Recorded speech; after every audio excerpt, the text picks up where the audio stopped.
Good day everyone. I'm Cadet Logroño and I'm here to discuss about the minimum standard of competence for security related familiarization training that each seafarer must be able to do prior to going on board ship. So, security related familiarization training 1.1. Before being assigned to shipboard duties, all persons employed or engaged on a seagoing ship which is required to comply with the provision of the ISPS code other than passengers shall receive approved security related familiarization training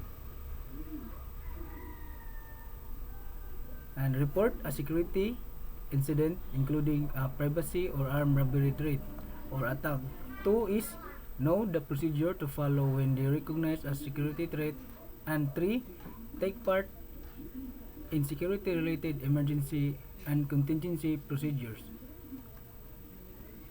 Next is seafarer will be designated security duties engaged or employed on a seagoing ship shall before being assigned such duties receive security related familiarization training in their assigned duties and responsibility. Third is the security related familiarization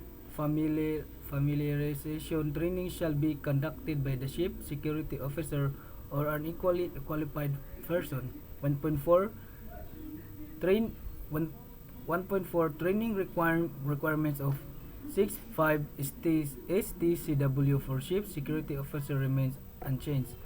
1.5 the word approved shall mean that Cook Islands flagships security plan SSP shall include in its section that relates to 9.4.9 of the ISPS code procedure for training drills and exercises with the plan.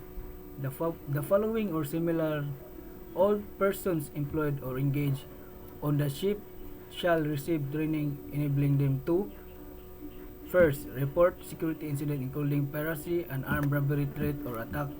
Third, know the procedure to follow when they recognize a security threat and take part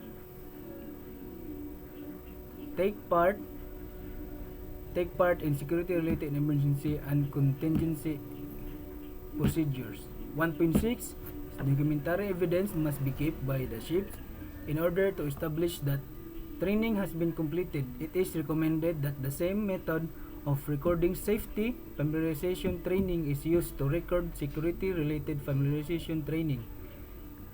1.7 if the SSP has not yet been amended to incorporate security familiarization as an interim provision, Maritime Cook Islands requires that a circular is issued by the CSO to CI flag vessels immediately notifying them of the requirement of this circular. 1.8 at the soonest available opportunity, the amended SSP must be admitted to the vessel's deputy registrar for approval. The front cover of the plan is to be signed and stamped by the deputy registrar, and copy of that signed and dated cover to be forwarded to head office. And that's all. Thank you.